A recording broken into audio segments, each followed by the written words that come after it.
Bago sa saksi, patay ang 18 taong gulang na lalaki matapos pagbabarilin sa loob ng isang tricycle sa Iloilo City. Saksi, si Kim Salinas ng GMA Regional TV. Pagkahinto ng tricycle na ito sa Iloilo City, nagtatakbo ang 16 anyos na binatilyo na si alias Makoy na isa sa mga sakay. Pero ang kasama niya sa tricycle na 18 anyos, pinagbabaril ng mga salaring nakamotorsiklo. Mabilis na umalis ang mga sospek. Sa hot pursuit operation, arestado ang itinuturing na principal suspect sa krimen.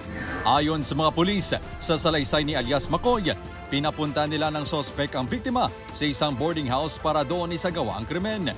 It only shows nga si alias Makoy, knowledgeable siya nga may mahitabo nga amo to nga incident. Kabilang sa tinitingnang anggulo ang iligal na droga. Siya ang ga-order kay Makoy nga hilaan na pakatuan diri. Kay may utang pa gani nga wala pa mabayaran si CJ nga ang transaction is in terms sa drugs.